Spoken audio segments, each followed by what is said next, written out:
Live from a grungy kitchen table located in Annapolis, Maryland's scenic and historic capital, it's the Maryland Crabs Podcast. With each episode, your hosts, Tim Hamilton, John Fernay, and the occasional guest will dive in and pick apart the stuff that really matters most to you. We're too lazy to actually solve any of these problems, but we can definitely stir the pot.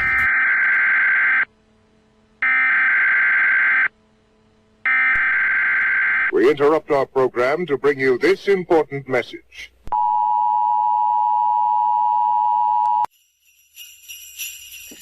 Hi, I'm Governor Larry Hogan. The holiday season is here, and that means it's time for our holiday open house at Government House. I want to personally invite you to join the First Lady and I in Annapolis on Saturday, December 17th from 1 to 4 p.m. We'll be decking the halls, serving refreshments, and listening to live holiday music. We'll also be collecting unwrapped toys for the Marine Corps Toys for Tots program. It's one of my favorite events of the year, and it's free, open to everyone, and you don't need a reservation. We hope to see you on Saturday, December 17th from 1 to 4 at Government House in Annapolis. For more information, visit governor.maryland.gov. Merry Christmas and Happy Holidays. We now return you to your regularly scheduled podcast, already in progress. Hey, welcome to the Maryland Crabs. We're back again. This is John Fernay and Tim Hamilton, and today we are in the Annapolis police station. Fortunately, we're not behind any bars or any locked doors that I know of. On this side of it for a change. It's just without people yelling at me. We've got a view and everything else, and it's we're here with Annapolis Police Chief Michael Pristoop, and we're just going to talk a little bit about the police department, see what is going on with crime in the city, where the police are looking to get a control over it, I guess, where they need some help, what they're doing, and going from there. Mm-hmm. Welcome. John, Tim, thanks. Believe it or not, glad to have you. John, you're stuck in the light shining through the window, so. That's right. We can start asking him tough questions. Sort of church-esque here, you know. You've got the beam of light. He took the Lindbergh baby. Yeah, well, I'm missing the stain, but otherwise, we clean the windows. Yeah. But now, I mean, you've been chief for 10 years? Oh, it's about 8.5. 8.5. Yeah. Seems like 10, though, doesn't it?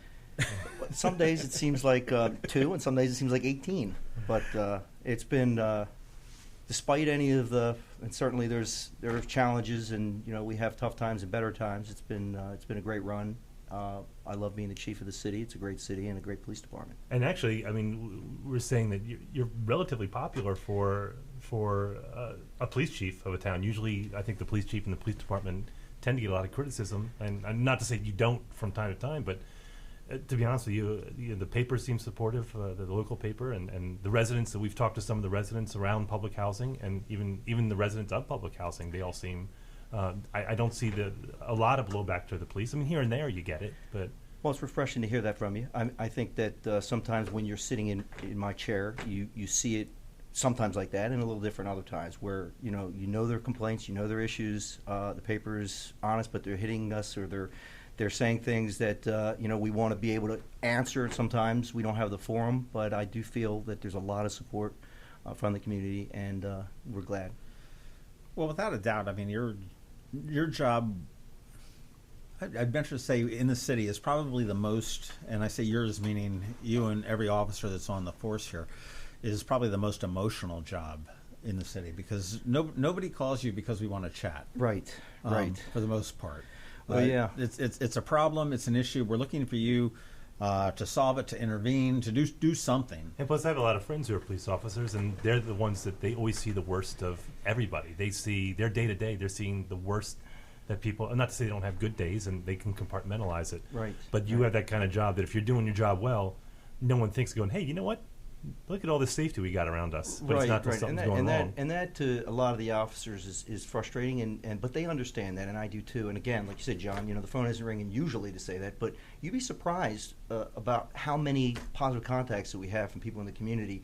And when you read or when you see and you hear the negative, us cops, we have to kind of balance it and know that we're supported, and we see the positive news sometimes. We can't always get it out, but you're right, it's not the kind of job where they ride around and everybody's we're on lounge chairs handing out lemonade and hugging everybody. When they're out there and they're handcuffing somebody, a family member who is affected has a negative attitude sometimes, and we try our best to say, hey, look, we're we're trying our best to make the community safer. Right. I mean, I know one thing. I've got a 25-year-old, and knock on wood, he hasn't had any negative interactions with the police. And I've told all my kids that drive, I said, you get pulled over for speeding. I mean, your natural inclination is probably to sit there and say, what are you talking about? I said, no, it's not the right place to argue it. Right.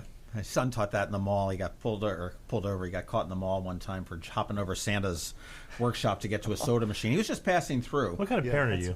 And the priority call. And the mall cop was there, and my son's on the phone, and he's like, "But Dad, it's a mall cop." I'm like, "Oh, dude, just shut up," and, because the guy's right there. He's like, "But it's a mall." I said, "Okay, I know it's a mall cop, but he's got a phone to a real cop, okay, who really doesn't care about you." Yeah, so, make friends and influence people. So just say, "Yes, sir, I'm sorry," and get the hell out of the mall and eat the $12 ticket you bought for the movie theater and chalk it up to a life lesson. But I mean, let's talk about the little bit of the white elephant in the room with crime in Annapolis. I mean, it's on the surface, it seems like it's some people would say it's out of control. Other people will say it's on the rise. But my argument with that is that we're such a small town that any statistic, if you have a homicide, then you're looking at percentages, and you're saying that there's like a 90% increase in this or that. In a town this size, perfect example is last year versus this year. Last year there was one homicide. This year there's 10. Right. So I mean, it's now if you're in Chicago and everyone, that's the hot thing. I always said that any conservative media they're fascinated with the crime in Chicago, but you have such a huge population that we don't have a sample size here that's accurate.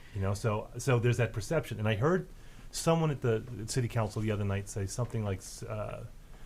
I think they said that the crime is on the rise nationally. It's not. This is the safest it's been since, I think, 1984, with the exception of 7 cities around the country. Which is pushing, or collectively is pushing the violent crime numbers up in right. some categories. And, you have the point that I was going to make. I mean, look, last year we end with what we can brag about as being one of, if not the lowest crime rate. Right. So if you have 1,100 crimes when we come out of last year, which we did, and we have 50 more, and those 50 are larcenies, and we have some violence, and suddenly our increase is just unfathomable if you're comparing it to a big city against its own numbers. So we definitely have that, and I try my best to explain it, but no one wants to always hear about statistics when the chief walks in the room to say, what, we have 10 homicides, but I think, and I heard the council the other day. Well, I saw your frustration in council because I watched that, and I could tell that you were the gentleman got up and. He was very rational. He just said that he had been to the meeting that was between the police, and I think he saw it different. The meeting go differently than you saw it go, and I could just tell that.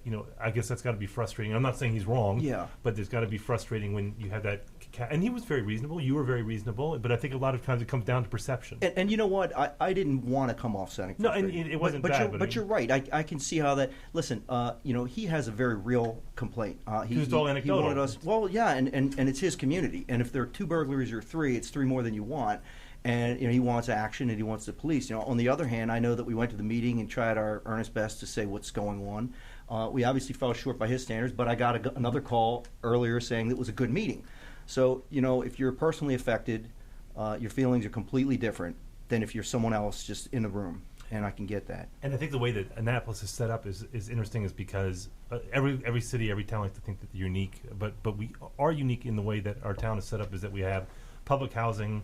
The affluent neighborhood, public housing, affluent, and they're all on top of each other. So you have the problem with the Eastport residents who are up against public housing, and there's that frustration when the crime spills out.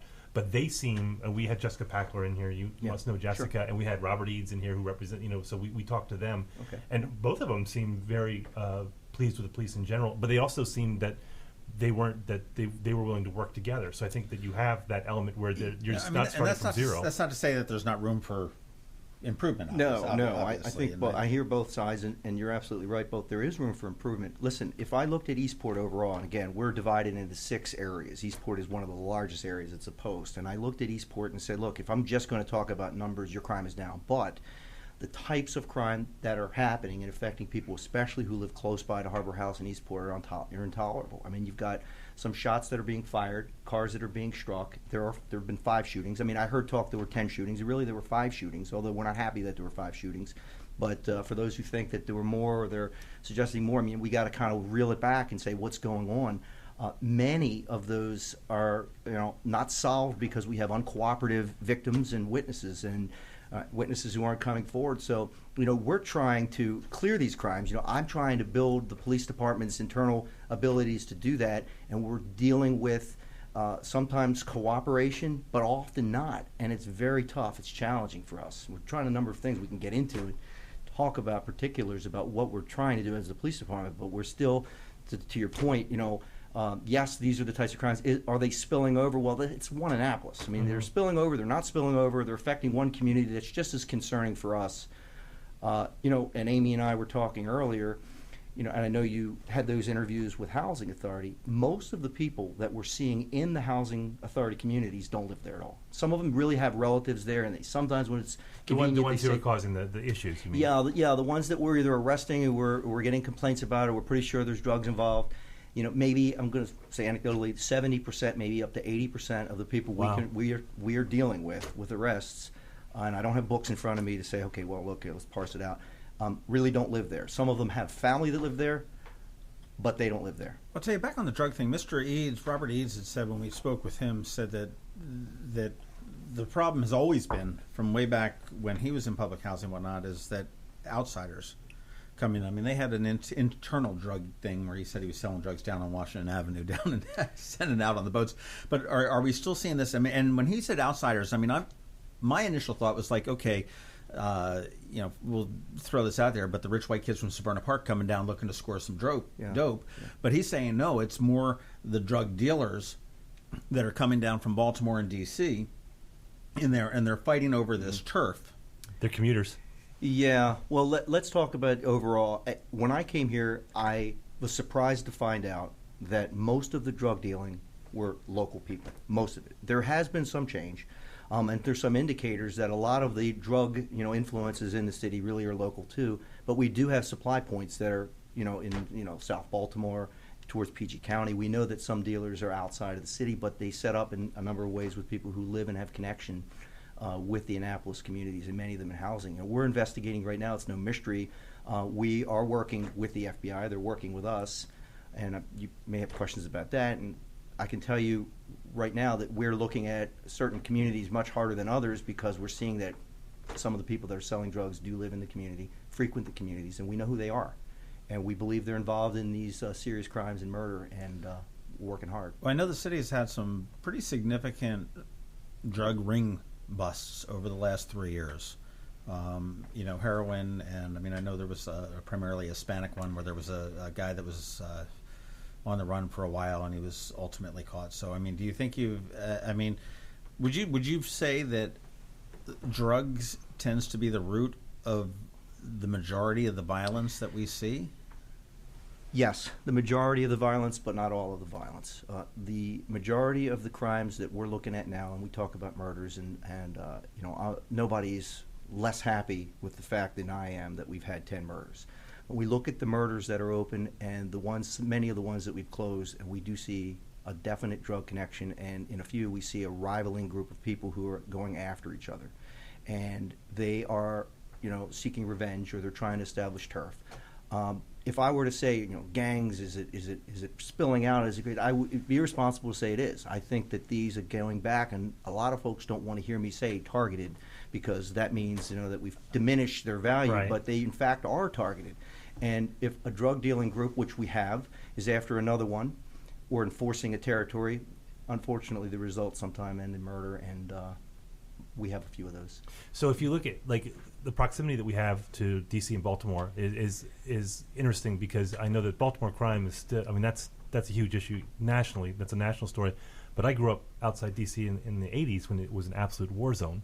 And since then, it has really, in all categories, it has really improved. But I don't think that you stop crime. I think far better that it probably moves. And is this almost like a franchise where all of a sudden they're setting up, if they can't do it in Anacostia, they can't do it in Northeast, then all of a sudden, they're setting up here. And they're, like I was joking before, they're commuting. I mean, that's essentially, they have connections here. So are we looking at, is this far more complex than just simple, these are guys who got a little bit of heroin and they're standing on the corner? is it far more organized? So when you're saying targeted, this is part of those organizations. So not even as much as a gang, it's a business organization. Yeah, you're right on point. The influences have always been there, and it's economic in so many ways. The drug dealing is a trade. The people who are doing that particular dirt here are doing it for financial betterment, but they're coming here because they find a market. And if it's in public housing, and this goes really back to what I've been trying to do for a number of years, make it really tough for people who shouldn't be in public housing to be in public housing. And so if Annapolis becomes or is a market for drugs, and that drug deal goes bad, or there's some group that's trying to spread them out for territorial dispute, then we're going to have the crime here. If it wasn't here, if it wasn't such a great market, and that's why we're making our drug arrests and publishing our arrests and doing this stuff, then we can push it out of Annapolis. But you're right, the crime may still happen. We don't own it in Annapolis, and that's half of our goal. It's to move it out, arrest the folks who are responsible, and that's another story, what we're seeing again. Do you guys feel that it's obviously not a cure, but is there you said you've identified some warring factions. Do you feel you've got a control over where the direction is? Yeah, well, we do have some control over the direction of some of it, and I've stood up a task force. I've got some of it. Should I be talking about all the things we're doing? We're seeing bad indicators that we have a heroin problem in the city. We have 60-some, close to 70 overdoses in heroin. Which would be in line with what the county's experiencing. How many counties blowing up with theirs, and I'm not going to qualify the problem, but we certainly have what they have. But it's part of a trend, overall trend. It's an overall trend, which means that heroin is happening here and the sales are happening. Let me talk about heroin real quick. I just read an article in the Baltimore Sun last week that said that Harford County is averaging one heroin death a week. Wow. And Steve Shue is saying that we're on target to do 120 deaths in the county, which is like 3, I think, a week. If that's Oh, they're doing one a week. Yeah, I think it's like 2.5 a week or something like that. And it seemed like Anne Arundel County was just far outpacing. And I know. Yeah, I know their numbers, and I can tell you that the number of heroin deaths that they've had, I know our numbers.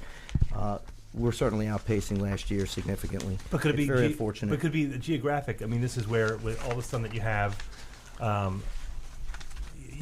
we're in between DC and Baltimore, and so if we're setting up an outpost, if we're setting up kind of a franchise, are they coming from Bowie? Are they coming from other locations where in Harford County you don't have that because you have Baltimore right to the south? Possibly.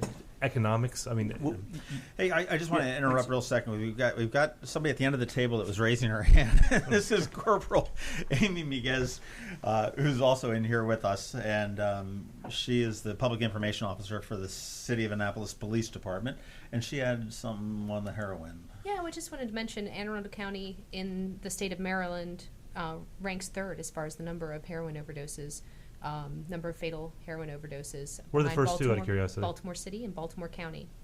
And Anne Arundel County experienced the highest increase in heroin overdoses in the first quarter of 2016 out of the whole state. So just to give you a perspective of what's happening in the area.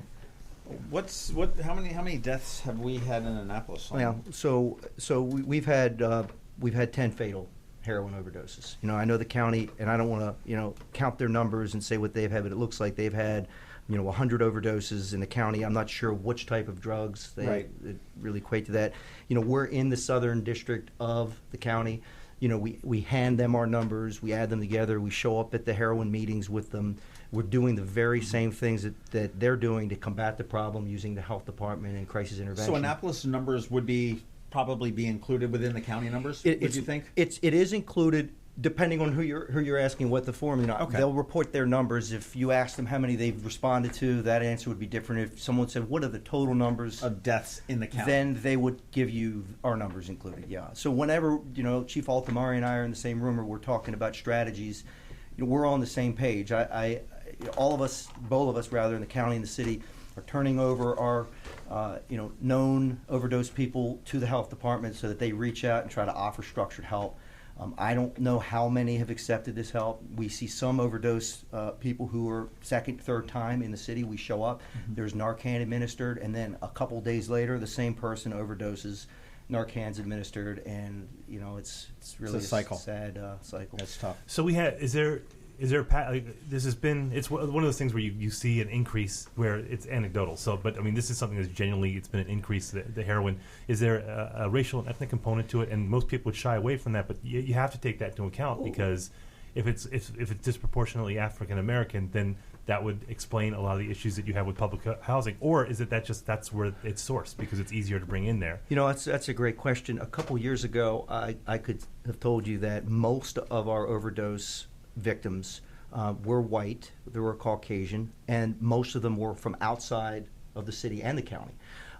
And that was something because, we were, say, attractive to people who would come in from the counties and the suburbs to come here. Now, this year, I look at it and I see almost an equal number of white males that have fallen prey to the overdose, that have overdosed, compared to African Americans. So it's very, very close in numbers, and most of our overdose victims are Annapolis residents, which means that, which means something that I think, we have discouraged, I believe, some of the migratory traffic coming in. Which is, we were talking about, the BMW with the white kids pulling into Robinwood at 2 a.m. That's what you stereotypically think about. Yeah, a lot of it's walk-in, and there are people who live in Annapolis. But I can say also, I know that the other story exists still, but I think it's less now. It's possible, like you said, John suggested, I believe, there's a market somewhere else. There's a mushroom market that's closer to home, and we're no longer attractive, and that's good. We want that. We don't want people coming into Annapolis selling, or involved in illegal drugs at all. So kind of going back to what you were saying, you were kind of hinting at, and I know that you can't say a whole lot, but it sounds like that there is some interdepartmental cooperation, and even between it's maybe even federal. Yeah, listen, one thing's I want to make very clear. I am doing, and the police department is doing everything that we can to do everything that we can to make Annapolis and keep Annapolis safe. And I know, despite any criticism or that we're not doing enough, I'm not going to have that. We, inside, the cops embrace the fact that we're getting help from outside. We do have the state police doing some things with us. We have the FBI doing things with us. And so that would be the things that the mayor alluded to on Yeah, Monday night when he shut down Kenny Kirby. Yeah, it's okay, but so it's not a secret. It sounds like a secret. I'm not going to tell you but as you understand, if we're doing investigations, the last thing I want to tell you is kind of what we're doing and where, because it wouldn't help anybody. But I think it's very helpful that we're going to have that. And Alderman Kirby threw out ATF, and he made it sound like it was his issue was the gun issue. And again, we say this almost every podcast. We're two middle-aged white guys talking about the problems in public housing, and we don't have perspective. So here's a guy that understands public housing. He's sick and tired, he says it's the guns. But I mean, just the root would seem to be the drugs. I mean, even if you took away the guns, they're going to be stabbing each other with forks. Well, I didn't have the chance to address that particularly. And I can tell you that the ATF is helping us. We have the ATF. Now, ATF aren't out there jumping out like our officers are. They didn't recover the 72 guns that we did this year. Those are our police officers that are out there. Some are walking foot. Some are out there and we're finding guns and we're making arrests. But the ATF is part of, a cooperative group of law enforcement agencies that we have. And not to diminish Alderman Kirby, because he's this frustration reflects what his constituents are feeling. I appreciate that. Yeah, he's got a perspective on that you could just hear the frustration. He is. He's frustrated. I'm frustrated. But listen, you started the questions of where is crime. I mean, yes, we are up in murders. We are up in rapes. And we're up in aggravated assaults. Those are serious assaults. And, just if I had to put up kind of a, one paragraph out there to explain what I see is going on, is that most of these are people who are they're close with each other. They're domestic. They know each other. Almost all of our serious assaults ended in arrest almost immediately. Close to 40 of them in public housing. The officers are showing up, making arrests. So many are domestic. Almost all of our rapes involve juveniles and family members. It's disgraceful. It's extremely unfortunate, but we do have that. And I believe only 2. Amy's here. I think only 2 out of the numbers that we have really were not juveniles. Right. Why do you think that is? Wow. It's funny. I think it's a generational thing, because Robert Eads was, when he was sitting with us, he's, the kids today, they're not like when we were a kid. And I just think every generation thinks that. Do you think that's the case? Well, as far as the rape goes, because I was talking about the rape, and it's very hard for me to say why, I feel that family members are victimizing other family members. I think it's certainly being reported. I would hate to think, but also it's possible, that it's been happening but not reported in the past. We're at a high number of rapes. Just about all of them are domestic or relatives. Well, rapes are historically underreported anyway. I mean, Absolutely. People are ashamed or, whatever. Yeah, and I think that we are still underreporting. Something been bugging on my ass for a while. When there was a rape on Duke of Gloucester last year, the woman went home, came back, I guess, cleaned up or, dealt with it, and went directly to the hospital. And then they called the police department. I think you meant she went back, she showered, got changed. Yeah, I think so. Went to the police department. Then you guys took her up to Mercy, I believe, in Baltimore. Because there wasn't a rape kit. And I learned that the Anne Arundel County Medical Center does not, it's not that they don't stock rape kits. They don't stock the people to administer the rape kits because you need a forensic nurse. Yeah, that's true. To do that. That's true. That's true. Pardon me, but that's bullshit. Well, I mean, we're in the we work around some obstacles, as you can see. We have not had a problem getting rape victims, getting sex offense victims treatment. If there was a need for emergent treatment, they would go anywhere that they had to go. But we have had clearances. We've had delays. We've taken them to Mercy, and again, there's another hospital that serves that too. I mean, it just seems so ridiculous that we're such a large hospital. We're such a progressive hospital. We're looking for cancer treatment. We're looking at open heart surgery. We're in the runnings for this.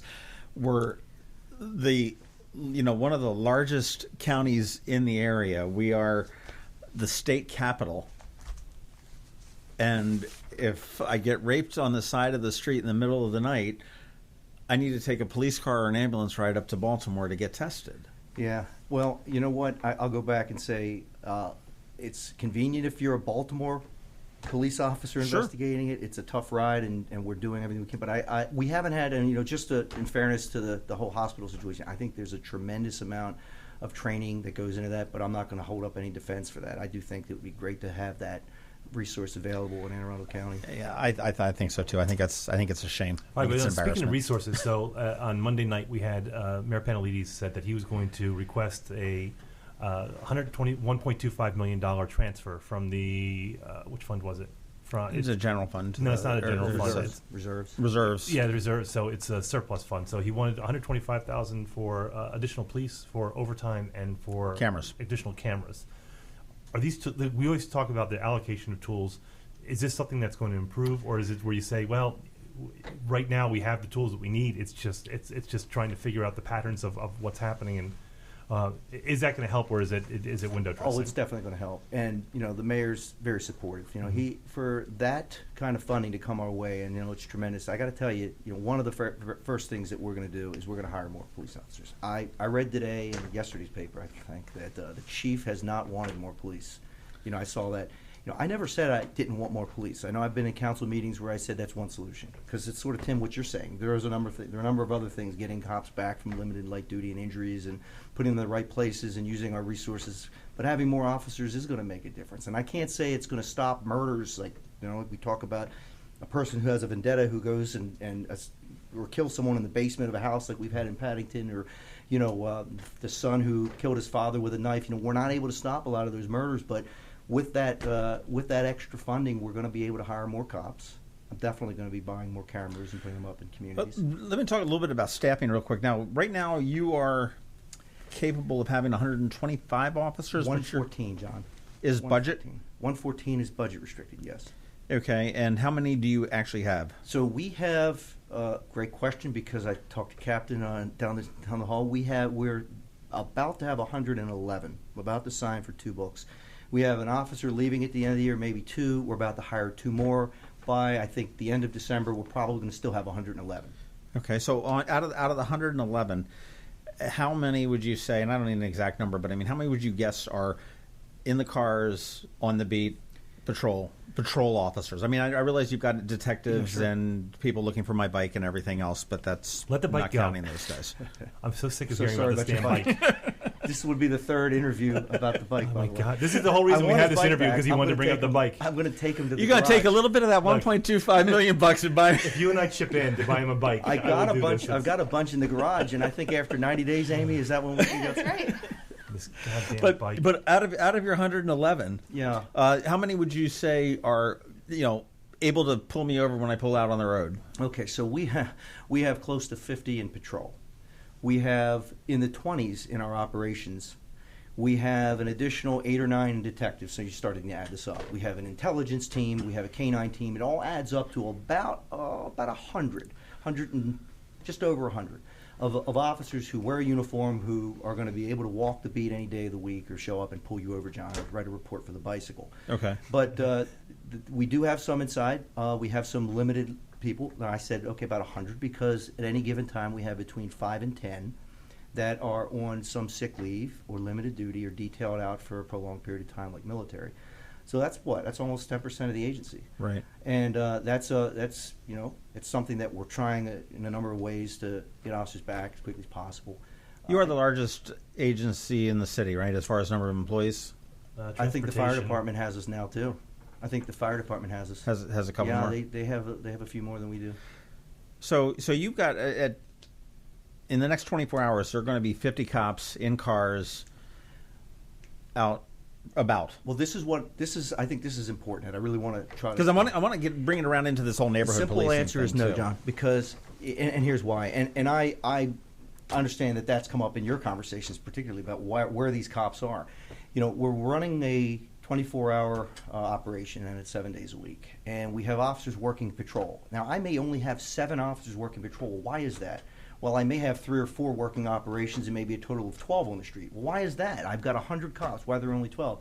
If you really look into staffing, and you look into leave, and you look at how many hours they work in a day and how many posts they have to cover, and you do the math, and in police parlance, I think it's 2.0 or 2.0 per every cop per shift.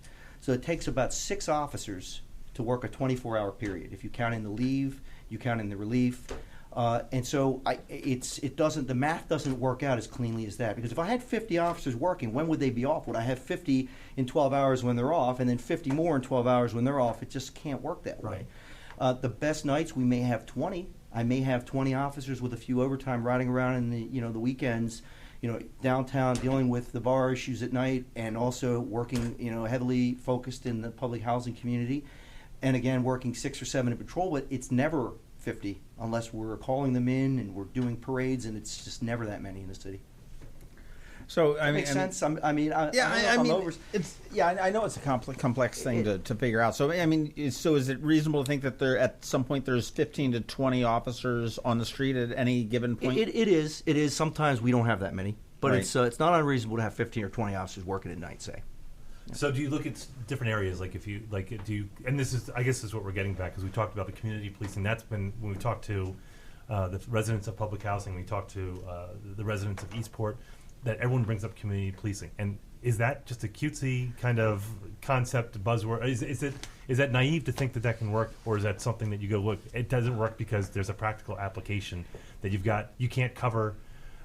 If you have 2 guys who are walking a beat, let's say, like it's 1950, you can't, if they got to be somewhere, they can't do it. If we need backup somewhere, is it something, because these things look great on paper for people who have no training. Yeah. And we're 2 armchair critics who'll do that. But what's the flaw in that? You guys raised really good points, and I know you did in another podcast. The flaw is really there are no flaw. But for me to have the same 2 officers, if I'm going to have 2 officers in a community, I'm probably going to need 12 dedicated to that community if I want 24 hours of coverage. Those officers, again, let's take a patrol shift. I've got 11 officers working under 1 sergeant on 4 different shifts. And the best they're doing is able to put out, say, 7 out of the 11. And that's just for that one period of time. Then when they go home, the other shift that comes in that has responsibility to put 7. Same with the foot patrol concept. If I have, and I do have, 2 officers working a team in Harbor House and in Eastport Terrace, they may only work 40 hours. And so if you look at 7 days at 24 hours, what is that? That's less than 2 complete days. I would need 6 or 7 officers for that. But to your question of community policing, they change their hours. They try to be there at night or day. Tomorrow they may be working night, and they're going to flip, they're going to flop, because they're going to try to deal with problems specific to the community. But, you asked a couple of questions, Tim. I think that Fire 'em out. community policing does work. We are really doing community policing. Now, everyone's definition of community policing kind of has its own spin. So if we're picturing community policing, we had the two guys spinning the baton and whistling as they walk down. I like that. What everyone, I like that kind of community policing. I really do. I very came Norman up under Rockwell-esque. that. I came up under that, and I believe in that, and I think that could be where we Tipping his end. cap. If I had 20, 10, however many more cops, they would be in the communities. They will be in the communities. They will be walking foot. But even if I had 10 more, I may only be able to cover 2 or 3 more communities with more cops. But you also know which communities you need to cover. I do know that. Yeah, we would be how did you feel about the security that was in briefly, which was in what was Newtown 20? Was it? Yeah. That I think everyone thought that was going to be forever, and it lasted a week, something like that. But is that something that you're like, we can handle that, or it's a good idea, or was it? No, it's a great idea. It's a force multiplier for us. Well, they're not police officers. They're definitely connected more to the community because they're seeing them all the time. They're talking to us more, so they're extra eyes for us. Right. And I also think that there's crime deterrence because their presence and they have a set of marching orders, and they're not making arrests, but they're reporting things, and they can make arrests in serious situations. I am a big fan of private security that work with us hand in hand. And right now, I know that they're trying to get more of their. I think there's a couple now, but that's not enough. I would advocate if the public housing had the financial ability to get more. Yeah, it was kind of weird the hours they had that private for the week that they had them. It was something they were done like at 7 o'clock at night or something crazy like that. It just seemed to me that it allowed the cover of darkness to cover up everything when they moved everybody out. Yeah, we gave advice that they should work certain hours and switch the hours, but stay in the same area. It's just like our net team. Our concept for the neighborhood enforcement team, or enhancement team rather, was much like what Boston is doing and has done. And they have, I think in Boston, we looked at their model. They have, I believe, 11 teams of 7 officers, and they stay in an area all the time. So when we first started this, and by the way, the net team was out it's been about 4 or 5 years, John. I know that there's been some understanding that we put it out recently. Now the net team's been out there. It's shrunk in size, and it grows depending on our manpower. But I want really the same officers, just like the security concept, working the same community, no matter how the community improves or there are more crimes, and improves and there are more crimes, because then they're connected to the community. It is, say, a historically troubled community with crime. Today it's better, tomorrow there are problems. But if the cops are always there, and they're closely working with the neighbors, that's gold for us. So moving on from those communities, because I know that's one that everyone focuses on. We talked with Walter Vasquez. He owns Sinfronteras. Everyone knows Walter, and he's plugged in with the Latino community, mostly Salvadorian, some Guatemalan. But he had nothing but good things to say as far as the police interaction with the Latino community, which has blown up over the last probably 10 years. So now it's estimates are between 17 and maybe up to 25%. The city was really a front runner in this whole Latino. I mean, before the hiring of Roxana Rodriguez with the Latino liaison. I mean, the city, especially the police department, was pretty much a front runner in this, Tim. I mean, they had an officer who's not Hispanic, but I mean, he's fluent. And I mean, he was their outreach to be able to communicate, and then it was mostly, I believe, to when there was an issue going on with people that didn't speak the language, to be a translator. With APD, you mean? With us? With you, yeah. Yeah, well, we still have that. What's his We have name? Joe Hudson. Yes. Well, before Joe, we had 2 others in the past. Just when I first came here, there were 2 officers doing it. I think they were part-time. I saw not only the need, but I saw the benefit of not only continuing it, but putting Joe, and Joe was doing this before somewhere else, putting Joe right in the heart of not only helping us, but helping the community. I found that, and Joe would say, so many of the issues that he got every day, that were communicated to him every day, did not involve the police. It involved social issues. And Joe's job morphed from just helping with investigations and building and helping us with intelligence to helping the city. So the idea that the city of Annapolis has its outreach is great. Joe still helps, and Joe makes a big difference. And I get a lot of you knew we had one, but you didn't know his name. But Joe gets a lot of good positive feedback. Do you have crime that's specific to the Latino community? Are they more victims, or because I guess I don't want to say common wisdom, but the common perception is that depending on their immigration status, that if they're victims of crime, they're more reluctant to report it or cooperate with victims, and that's stereotypical. But I think there's some truth to that. I do believe that there is underreported crime in the Latino community here, and I know that we're not the only police department or jurisdiction that experiences that. I think that by having that outreach, one, we help build that trust. Joe is going to be and continues to be good at that. Ms. Rodriguez is going to help. But as far as particular crimes, I go back and say a lot is underreported. We have seen robberies. We have had, drug dealing that was by groups of kids that were and are Latino. But I don't think that there are any particular crimes that we can say is really centered in the community. What about gangs? M13, I know that we had MS-13. What's that? MS-13. MS-13, M13. Schooled him. I know. That shows how much. What about these gangs, these sharks and these jets? But I mean, about a month ago, we had it was reported as a stabbing, but it was more of an attack from what I'm the one right next to Hillsmere. Yeah, yep. with a machete. It was just, you guys were fighting over turf wars, whether it's the county, and I'm sure I pictured you on the phone that night going, Tim, please take this, take this. What's interesting? We're one short of the record. You need to take one for the team. What's interesting? Speaking of that, because we have that, we talk about that because I live south of the city in the county, so I'm separated from the rest of the county by the city, and that creates some interesting conundrums. My daughter was on the bus a couple weeks ago coming back from middle school, drops off at the Hillsmere Library. Something happened on the bus. So there was 2 incidents on the bus. So city police showed up and they said, "Oh, we can only handle this one because this happened in the city and this one and it never occurred to me that you'd have that issue." Let me help weigh in on that. Well, first, I know that in context it can be there's some laughs and stuff, but obviously it was a very, very serious crime, and we showed up just as the county did, and I wouldn't, John, call it a dispute that we're fighting and where it's going to happen, but I would say that there was confusion as to whose it could have been. For this particular incident. In this particular incident, we pretty much quickly found out that, while it may have been in the city, the county was there. The county was handling the investigation right away, and there was an arrest made. The county continued handling the investigation and did a good job with it. Yeah, so that was their canine, right? It was ours. It was our canine. It was our canine. Okay. Sorry. It was our canine. We definitely she saw. Just beamed with pleasure at that one. It's ours. There was some discussion about gangs. We never qualified that there were gangs. The county's investigation, I don't even think the county said there were gangs involved. I think it's mostly Northern Virginia is having that problem. Maybe a little in Montgomery County. Well, I think in this particular homicide on Hillsmere, I wasn't saying it was a homicide. Gangs. No, back to the stabbing. So we're talking about. I said homicide. I'm looking at something else. He got excited all of a sudden, like he broke news. Yeah, no, we had no homicide there.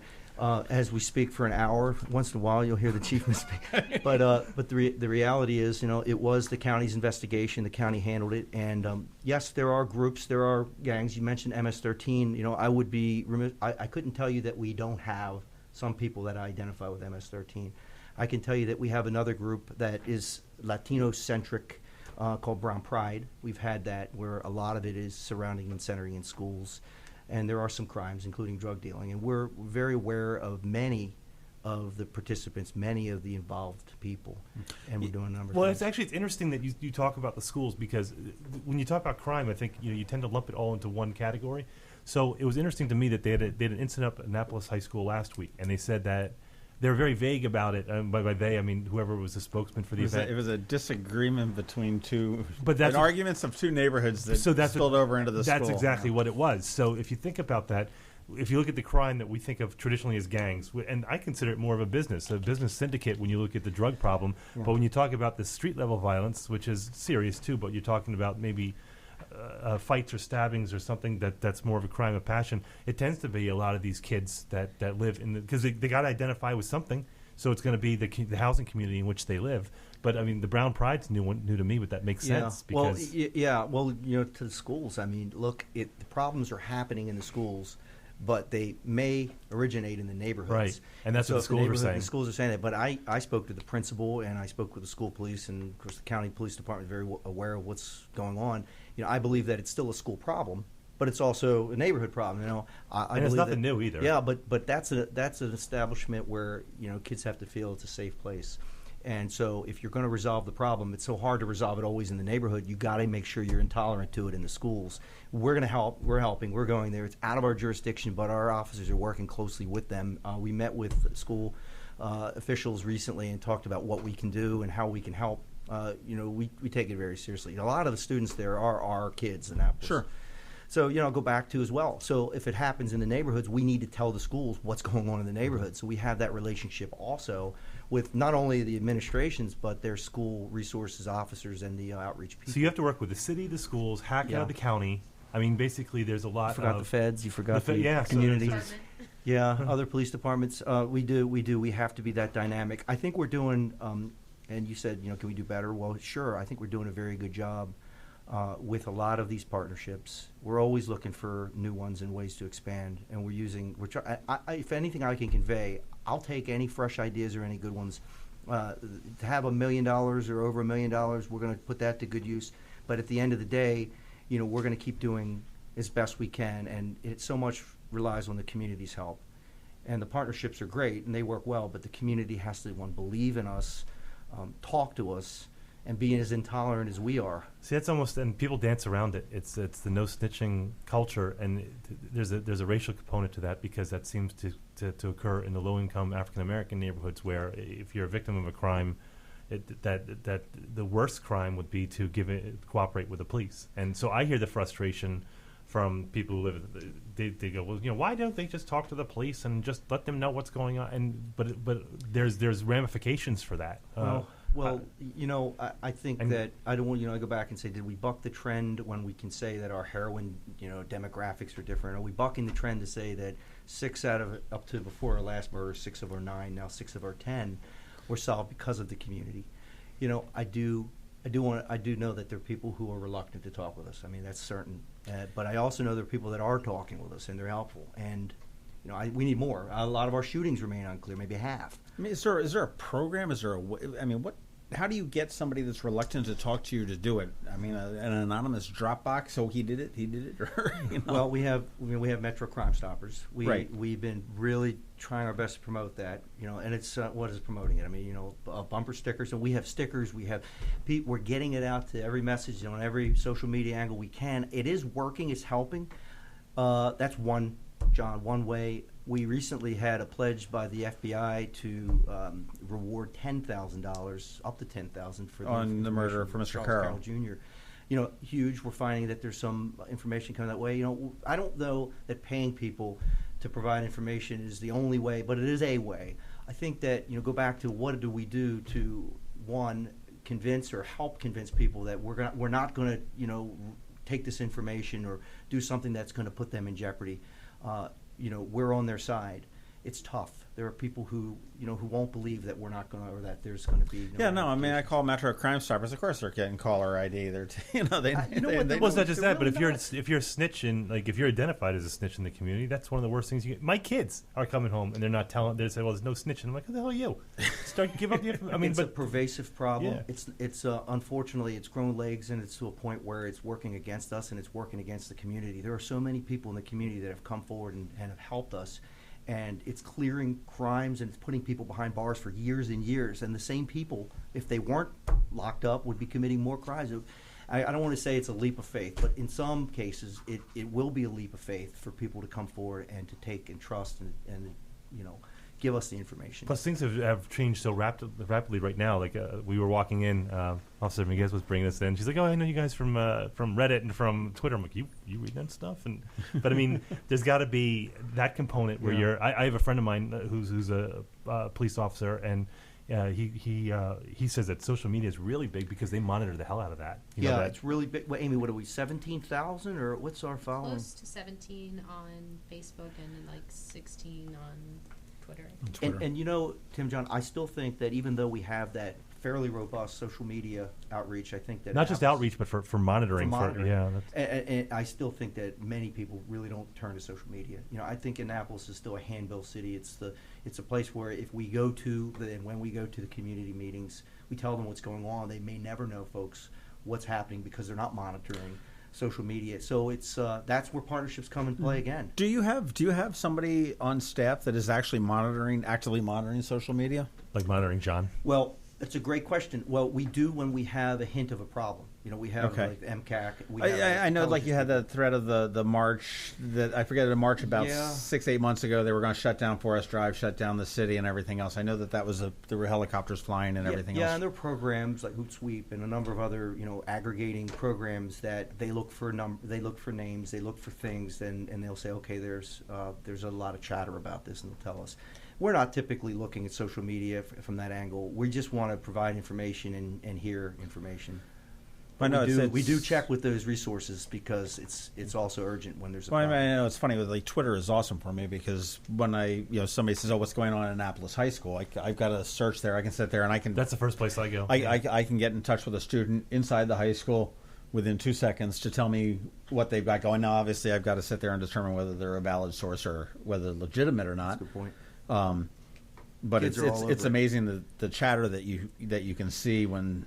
Yeah, and I think that even though I do still think that Annapolis is kind of I don't want to use the word provincial, but it's a closely knit city where a lot of the information has to be by word of mouth. I do think it's growing so much that Annapolis, just like everywhere else, is expanding. So everything we do, Amy, and we're what we're using Nextdoor now, and obviously Twitter and Facebook, and are using our own pages, but everything is blowing up. So we're trying to ride those trains wherever they. What's that big one? The hilarious one. The police department. Is that Bangor, Maine? Bangor, Maine. Yeah. Oh, wow. They're hysterical. Yeah. They're drinkers up there. That's do you people have said, okay, we've got a crime problem. I mean, you've said that it's not as bad. I mean, do you think is crime like parking? Is it a perception, or is it that we don't have crime? It's both. It's both. Look, I vilify when I start talking about numbers. We are tied with the lowest year in overall crime in the city of Annapolis history. Now, let me caveat all that, obviously. Doesn't mean we're happy that our murders are up. We're very disturbed by the murder numbers, obviously, and our serious assaults. But if we took all of our crime together and we said, where are we? Yes, we've had some burglaries, and we're doing our best. We made some arrests, and some neighborhoods are more disturbed. It goes back to the perception. The perception in, say, Hunt Meadows recently has been there are burglaries out of control, and we know how many there were. We made arrests and we've connected these cases, and we're still working hard on them. But the perception there is there's a huge burglary problem. Well, I can tell you that burglaries are not in any way off the charts as far as where we're seeing them in the city. When we compare ourselves to all the other years, we are up a little bit over last year, but that community's perception. But people don't believe the numbers. I don't want to even go. I won't even go to the numbers. But if you guys are asking questions, and it's only fair to say, well, you know what? No, but it's true. But it doesn't take from the feelings of the people in the community that call us there. And I'm never going to be able to diminish the feelings because I wouldn't even try to the murder numbers. The fact is that we have a high number of murders. The other fact is we're solving a good bit of them, and we're going to get the people off the street. I guarantee you, for the ones that we have open. We're doing a lot. And here's sort of a personal question. I mean, I'm just looking at the... Is it a bike question again? No bikes. The city manager's report shows, obviously that, shows that residential burglaries are down they're up a little bit over they're up a little bit last year. Commercial burglaries are way down. Yes. When your officers are investigating, and here's working somewhat personal because I was robbed twice last year, or a year and a half ago, whatever. But is there a John show? Is there a follow up that they do? Because I've heard that we've arrested so many suspects, and we believe they're connected with a number of robberies. Is like typically the language that you hear. Is the department following up with people that they believe that they are connected with? Yes. When you say people, you mean, are we following up with burglaries? With the victims. Okay. Yeah. Okay. I've never heard anything more than my DNA. Now, if you have arrested a guy that you may think have been responsible for the burglaries that happened in my neighborhood last year, maybe not be able to pin it on him and say specifically, yes, he's got this, but say, are you following up with the victims saying, hey, we're close, say, or we think we've got something. We got 3 guys. We've got them off. We believe that they were. We're not sure, but because I think that would leave a sense of relief to. You mentioned Hunt Meadows sitting there. Oh my gosh, Yeah, that would be. I would say that's almost an unavoidable shortcoming that we have, because if we have a person of interest, say, or we've made a number of cases and closed, say, 10, or we just did a search warrant, say, for these kids that have, Robin Hood connections, and we think that there may be dozens of related ones, we couldn't go back to the possible victim or the victims and say, it's possible that we're getting closer. But I think that if we, and Amy I know pushes this out, if we say we do have 2 arrests and they're involved in several burglaries and we're actively investigating it, I calling that person back, John, to call you back and say, you had something that looks very close to this. Something we haven't done, something we wouldn't do, I don't think, because it might give one false hope, and also we could be just wrong. It could be wrong. I went to a meeting recently where I said that the Hunt Meadow burglars were probably connected to these other ones. And you know what? They were connected to one, maybe. But as we dig deeper into it and peel the layers of the onion off, we're finding out, there's another burglar. Now we have a juvenile arrest warrant for that, or juvenile warrant for that person we're looking for. Right. And it was... I don't want to misinform, and John, I hear you. I want to be able to kind of comfort people, but not go to the point where we've given information out that we can't really substantiate. Makes sense. That makes sense. No, I mean, it's just, in anybody, if you're looking at murder, if you're looking at rape, everyone's always looking for closure. Let's figure out what it is. And I don't think it's any different for a commercial robbery or a residential robbery or burglary. Just to point out. Burglary. All right, what's the difference? No, I'll tell you the You difference. can rob a person. Yeah, well, robberies are violent, and they're usually force or threat of force, and a burglary is breaking into a house. It's a theft that. Okay, so a robbery is a threat of force on a person. Yeah, it's a force on a person. So you burglarize a house, you can burglarize a garage. Look, I know we're going to go back to law school, but I understand what you mean, of course, and it's a confused term sometimes. Do you know where person of interest came from? No. A little trivia from you. No. Right? It's a TV. Was it a? It was an actual event. The first time it was used. Okay. What, Lee Harvey Oswald? No, it was the Olympic bombing in Atlanta. Oh, wow. Richard Jewell. He got jeweled because he was a person of interest, and then his life was destroyed. After that. Yes. But that's when that became the buzzword at that point. Yeah. We'll edit that out. Yeah, we'll get rid of that. All right, so what? Okay, the easy answer is to leave your lights on, lock your doors, don't leave your cars running. Get a dog, not your dog. Get a camera, maybe. What are some things that that I can do, that anybody can do in the city that's to protect their bike, property, and themselves safe?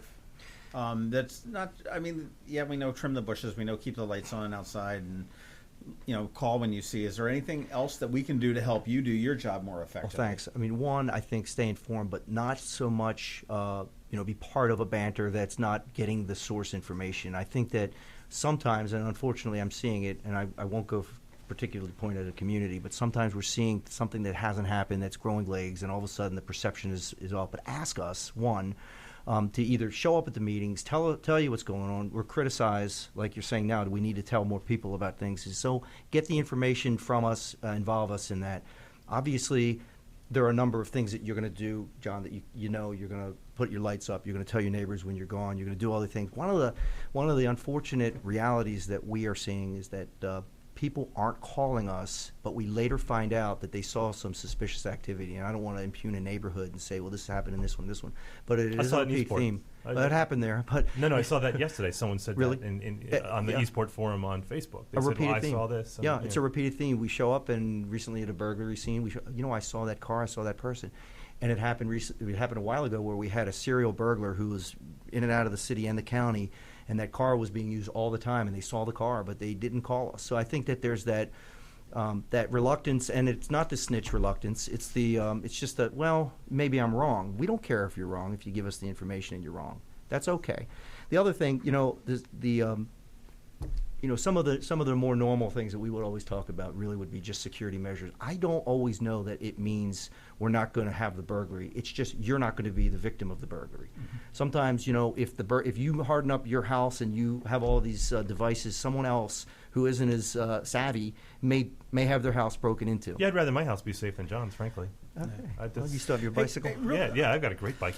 We're trying to wrap up. I just want to backtrack to one thing. We talked about this $1.25 million that the mayor's going to give you, and part of it was going to salaries for new officers as well as to cameras. I know at one point we talked about body cameras, and there was questions as far as storage space and chain of evidence. Yeah, chain of evidence. Chain of evidence that you needed there. And I know at one point, as far as the cameras that are existing, I mean, how are they monitored? I mean, I'm assuming we don't have a staff of people watching TVs slowly going crazy. Well, right. Well, there's two. Well, so you're asking two things I hear. One about body worn cameras, and then the other about city cameras. Let's talk about surveillance cameras. Well, okay. So you know that we recently put another 64. I think the numbers are right. About 64 cameras up between Eastport and Newtown. You know, the mayor provided money. You know, we were super happy to get that. We put them up. Those cameras aren't always monitored. Although we just hired a camera monitor, and that person will be on board. Even go back to how many cops does it take to work the streets? Mm-hmm. You know, one person monitoring for 40 hours isn't enough. We do have some of those 5 to 10 limited officers that are also helping do that. So there's the one proactive aspect of monitoring cameras. So we see activity and we monitor calls the officers and say, you know, there's a problem, go look at it. And then there's the need to go back, which is where we're really getting our results right now. We have solved, and I could give you some thoughts of it. We have solved so many crimes using our cameras because we looked at the footage. And you had mentioned just when we talked about the tips and you briefly mentioned, I think I may have cut you off, but about get cameras. You did say as far as residences or people. Well, yes. Do you have a list of people that have cameras? We do have that. We have. For instance, I have a sheet here. We've got access to over 200 cameras outside of communities. Some we don't own, some we do. We own probably half of that, as far as the city owns half of those cameras in different communities. But there are a number of other communities that we tap into. They have their cameras, you know, Bywater, Bay Ridge, you know, commercial establishments and other communities have cameras, Woodside. And we look at those cameras live time and can, because we have a nerve center that we use. But so you're able to access everyone. We access them. We access them. With a lot of cooperation, we access, and we can look at them. When we do have our monitor looking at cameras, we can manipulate certain cameras. Now, I don't think we can manipulate all the community's cameras. There's, you know, I think I'm speaking out of school to say we can do that, but we can definitely either go back or we can ask for footage. And sometimes, we go to meetings. We say, we'll put cameras up, personal cameras. They're so cheap. You know, a personal, like a deer camera, they call it. Sure. Or some other cameras. There are companies out there, I don't know, what is it, $100, $200 to put a camera that you can look with an app when you're at work at. You can look, it's invaluable. It's invaluable. It's not stopping often. It doesn't stop the person from committing the crime. But here's the thing. If we catch them, it stops the next crime. That's right. So are you maintaining a list of residents? I mean, okay, I've got an Arlo camera system or something like that. So we have on our website a way that people with alarms can register their alarms with us. So we have contact information, but it's also night reference information. So businesses and homeowners or people who live in the city can register on our website. They fill out a form and give us all their information. And that's for something happens at your house. We've had situations where cars have struck houses and the owners are out of town. You know, how do we contact that owner to let them know there's a problem? If they've left us contact information, which the situation I'm thinking of, we did have. Or somebody's like stealing panties in an apartment or something like that. So if your broadcast works, right, then everyone listening will do this and they'll register online. Yeah, so they register online, and in that form it says, they go to your website. Cameras? Yeah, they go to our website. So the city's moving to a new website January 1st. Yay! So our website is a bit unorganized right now, but I believe it might be under services for you or something like that. But if you search the city website and do alarm registration or night reference form, that should pop up in the search. It has a spot there for you to fill out if you have an alarm system, if you have cameras in your home. That information is recorded, and then we can go back. It can be geocoded. We can go back and say, we've had this crime here. Who has cameras nearby? This house has a camera. Historically, it was commercial, but now we're including residences, which is phenomenal. That's a great idea. That's a great idea. All right, so if they want to follow you anywhere else on social media, they can follow you on Twitter and Facebook and Nextdoor as well. Join Nextdoor. And who are you on Twitter? I am at Annapolis PD, and we're Annapolis Police Department on Facebook, and we're also on YouTube and Flickr, but I am not so active there. Flickr, yeah. No one is. That was fun while it lasted. On that Google Plus. Well, anyway, we want to thank you both for coming here, especially you, Chief. I want to thank you for your for first of all the work you do and for the work that all your officers do. because I know you take heat sometimes, and I know you get some lauds sometimes, but overall, I think that you all do a great job, and I want to thank you for that, and thank you for coming on the podcast. I appreciate the opportunity. I'm really, really proud of our police department, and we're working with the community. Like I say, work with us, keep working with us, and have the confidence that we need. We're going to make things better. I know we're in a tough year right now with some crime, but we will overcome, and we'll make a difference. Great. Well, thanks for joining us, and John, give them the deets. Yeah, we'll wrap it up. We'll just say make sure that you follow the Maryland Crabs at all the right places. On Twitter, we're at MD Crabs Podcast. We have 2 Facebook places for you. We've got a page and a group, which allows for more interaction. The Maryland Crabs for both of them. You can give us a like or join the group. We're online at themarylandcrabs.com, and if you want to email us, predictably enough, it's at info@themarylandcrabs. And if you have any information about John's bike, can you please just reach out at any of those channels? If you want to follow me, you can follow me at @Annapolis or Tim at TimHamilton47. And subscribe to the podcast. We've got some interesting stuff coming up. We've got Speaker Bush. Yep. We've got Governor Hogan that we're going to be talking to in the next couple of weeks. And subscribe to us on iTunes and Google Play. And it'll come right to your phone every week, every Thursday, right at about noon. Great. In the meantime, thank you both. Thank you both very much. This has been the Maryland Crabs Podcast with Tim Hamilton and John Fernay. Sure to follow them in all the regular places, Facebook, Twitter, YouTube, and online at themarylandcrabs.com. Take a moment to rate us on iTunes. Now, get the hell out of my kitchen. Seriously, go! You're still here? It's over. Go home.